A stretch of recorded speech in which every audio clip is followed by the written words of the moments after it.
Au mot 97. Encore, on est nombreux d'ailleurs.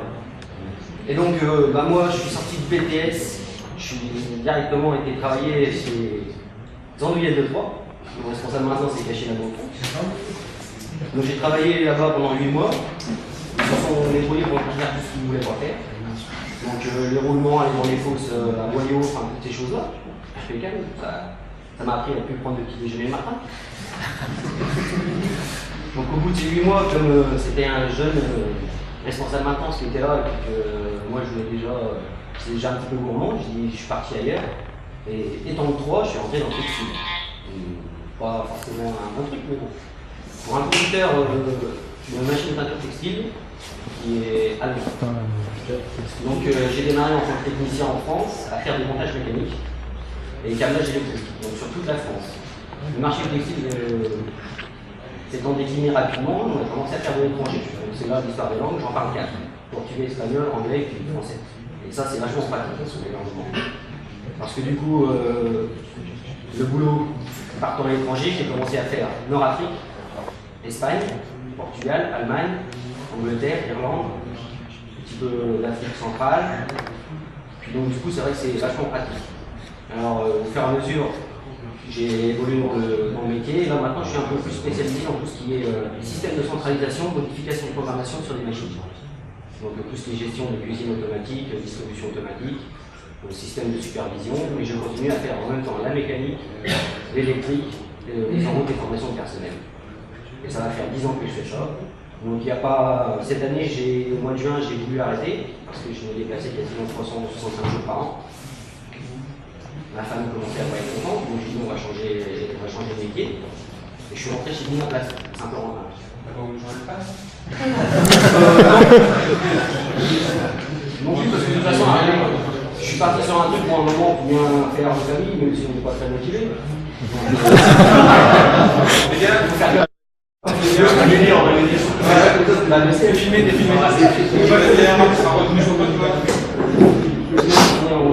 J'ai toujours dit que si je faisais des enfants, j'arrêtais de voyager. On prend quand même être présent.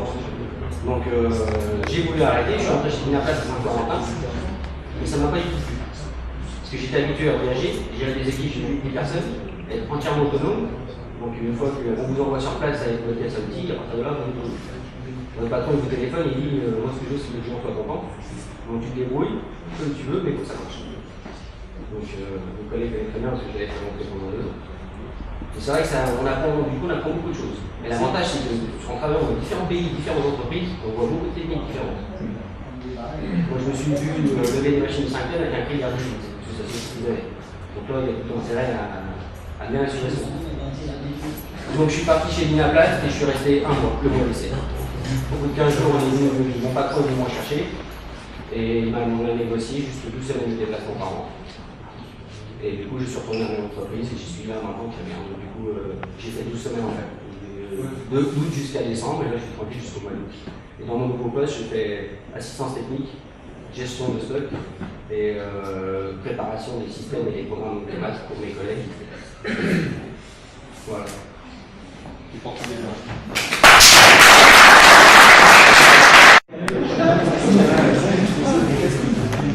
Jérôme Cyr, promo 97. Je suis sorti d'ici sans mon diplôme. Ils n'ont pas voulu. Je suis rentré 1 mois après dans une société qui fabriquait de la machine à l'usure et des enjambeurs pour être dans les vignes. Là, je faisais tout ce qui était installation électrique sur les machines. Donc, je faisais la conception, j'allais dépanner dans les champs, dans les vignes. Ça a duré 1 an. Payé au SMIC.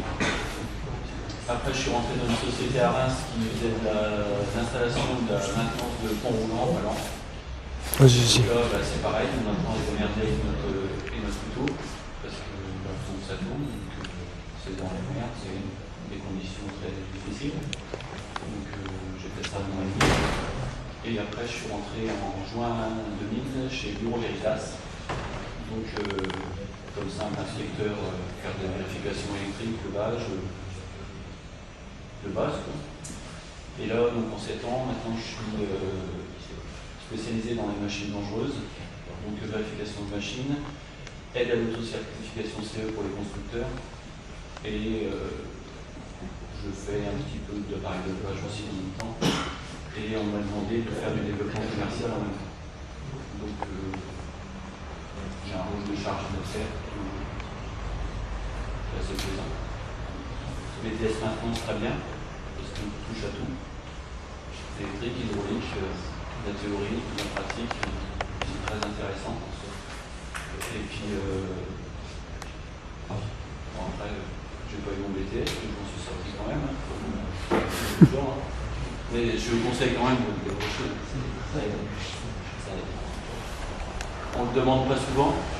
Pour les petites boîtes, on ne demande pas trop les diplômes, mais par contre, dès que vous commencez à attaquer des grosses sociétés, là, ils sont un peu plus carrés sur les dossiers à l'embauche et là, ils vous demandent votre diplôme. Donc, vous ne pouvez pas trop tricher.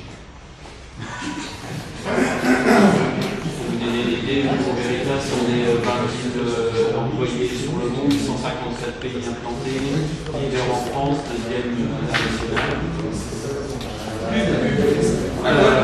On recrute continuellement. J'ai des collègues là-bas qui se battent. Non, mais après, chez nous, on n'a pas parlé. On n'a pas encore parlé salaire, alors je ne sais pas s'il faut en parler ou s'il faut. Il n'y a rien de tabou, moi. C'est vous, c'est comme vous voulez. Alors, on verra combien.